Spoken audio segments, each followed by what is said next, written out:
G'day guys, and welcome to another Sore Losers How-To. This one, another fundamental, it's the frontside board slide. I think this is a great trick. It's a very stylish trick, so I'm really looking forward to showing you through the steps and how I do them at least. I'm not going to guarantee you this is the easiest way or this is the best way to do them, but this is just how I do them. This is how I've done them for a long time. And like I said, I'm looking forward to showing you how. Let's get straight into footing right now.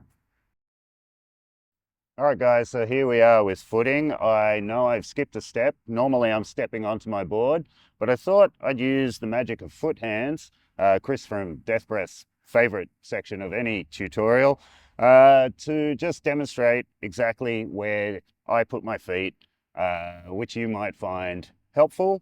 And then in a single shot, hopefully, we can get straight to your approach angle to the curb and what you're doing when you get there. So, footing, foot hands on the board. What I generally do is with my back foot, let's start there. I have my toe right to the edge of the board and to the end of the tail. Just so it's kind of, if you can see the shape of my foot, of my shoe there, and the shape of the tail, it's kind of hugging that profile around to that side of my shoe. And yeah, heel hanging off, because I assume your board isn't going to be as wide as mine. If it is, your heel's still going to hang off a little bit, but that's the back foot. Now the front foot, I usually just expose that front deck bolt, and again, toe on the edge with heel hanging off.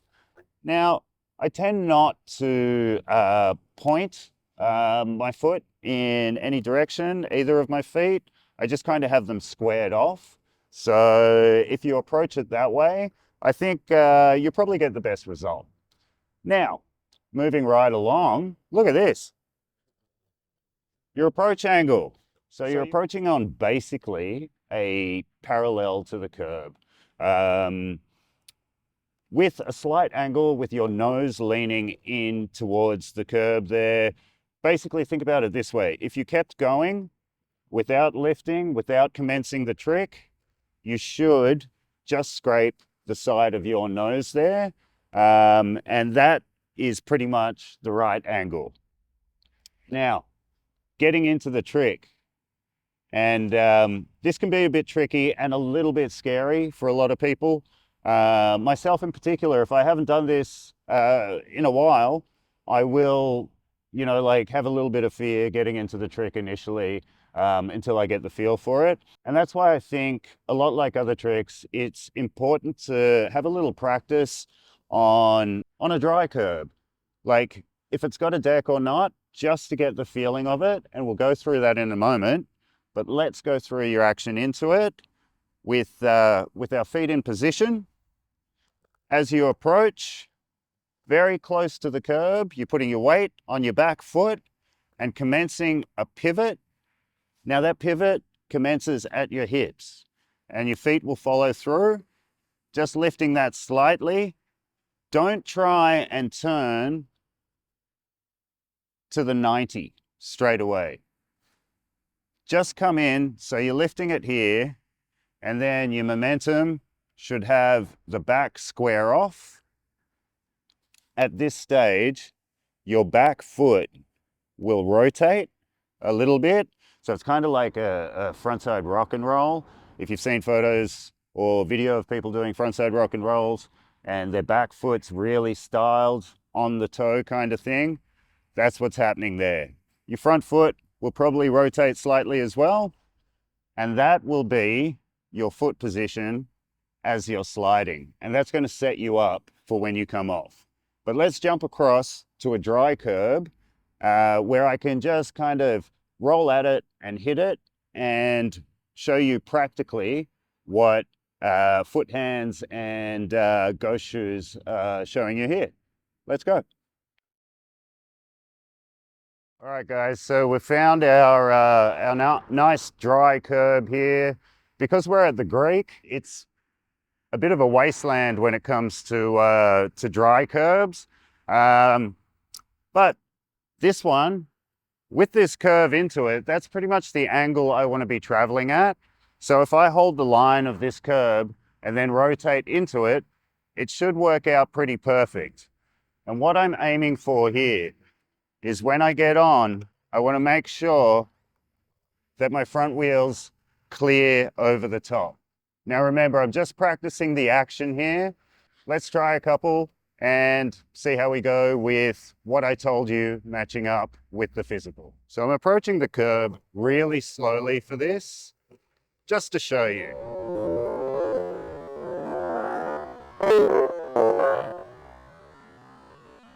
So that's pretty much it, but we'll do a couple more just so you really get the feel of kind of what I'm doing, and maybe you can replicate it.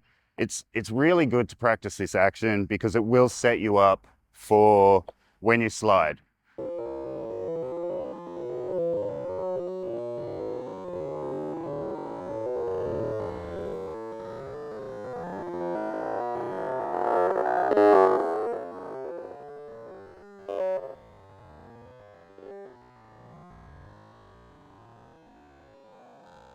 So guys, hopefully on that one, you could see that my feet pivot slightly, that my front wheels cleared, and also I started the turn at my hips without my shoulders rotating too much.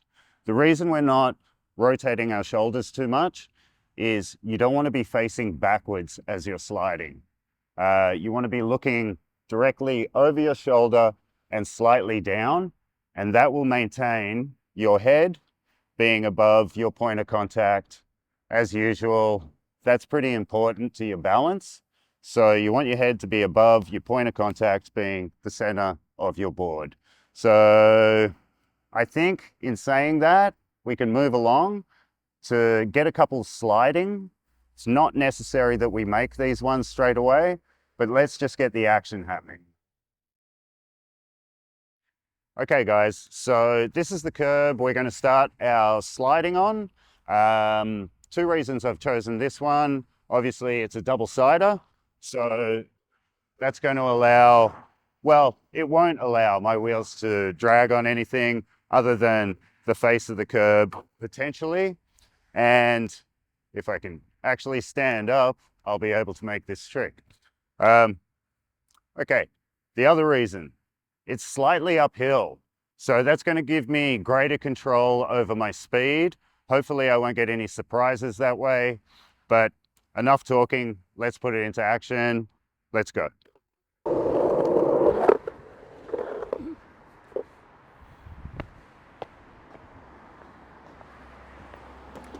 For me, that was pretty perfect. I just wanted to get on it, feel the slide, and feel like I had control. Now, I ran out of curb there.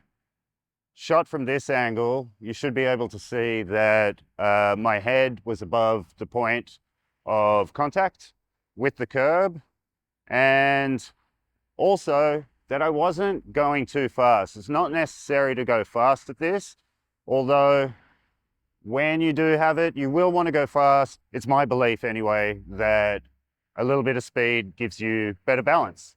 Let's do a couple more. So again, a couple of soft little control pushes. My ankle's feeling good. I hop into it. Now from that angle, you might see that I actually felt my shoulders and therefore my head get a little ahead of the board. That caused my heels, more weight on my heels, I should say, and they kind of dug in, but I'm aware of what's happening, so I'll be able to correct that. Two things you can do about that, actually. You can go a little faster, or you can correct by getting your head a little bit, very slightly, behind the slide.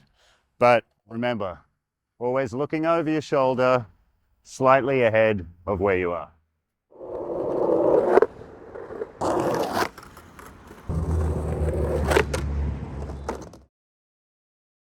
So I'm putting this over the top of the footage just because it's the easiest way for me to explain how to get out. for you guys to be able to see it at the same time.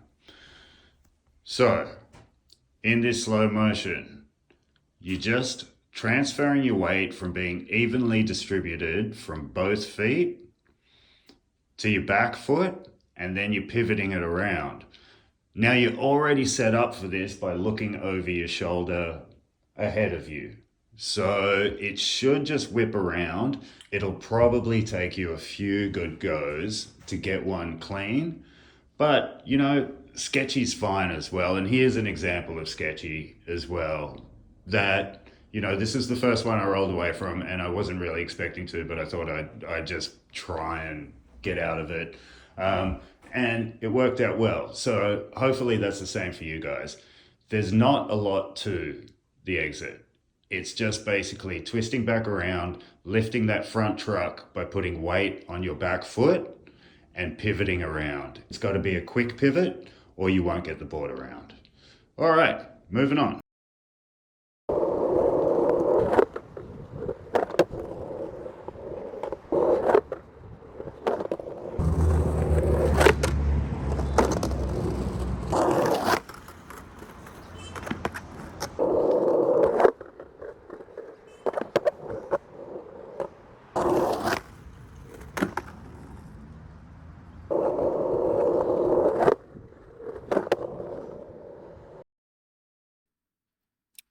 All right, guys, so I was having some trouble with the exit and I figured it out. It was, first of all, the width of my board and my trucks. It was the inside, so my toe side front wheel that was hitting the curb a lot. And the way I found to rectify that was to correct my back foot. I put it a little further on the edge of the tail so that when I pivoted out, it was a faster pivot. And it also forced me to have to stomp down my front foot a little because the front was so light coming out that it gave me the balance to sort of roll away from it because I had centered my weight afterwards. So there's a little tip. If you are having trouble coming out, try putting your back foot a little further on the edge of the tail. It should result in a quicker pivot and a lighter front end. So the other tip I have for you is I switched over today to the OJ Nomads just because they are harder. I switched from the Richter Clouds being a softer wheel because if my wheels did hit the curb, I didn't want to stop. And yeah, so I changed over to a harder wheel, a 101. So if there was any wheel drag, the board would continue going. And that brings me to rails. Rails will make this trick so much easier for you. If you're not currently riding rails and you're trying to learn any board slide or lip slide, I recommend get some rails on, if not your primary board, on like another board that you learn on or whatever, or even a cruiser board, so you can just mess around with them and get your balance. The reason for this, 2 rails, it makes a nice stable platform as opposed to the concave of your board being able to teeter sort of backwards and forwards. So that's my other tip for you. And what else? Yeah, I can't stress enough to look over your shoulder slightly ahead of you, not directly down at the board necessarily, but slightly ahead of the board. And that should sort your weight out really well. So I think with this one, that's pretty much the fundamentals. We've got frontside and backside 50-50s. We've got backside and frontside board slides. We've got a couple of extras in there, like the feeble grinds and the crooked grinds. But I think we'll move on from here and we'll start doing more complex tricks. There is a episode coming up very shortly after this one where I'll be discussing what we're doing in the future. But until then, Damo, Sore Losers Show. Peace.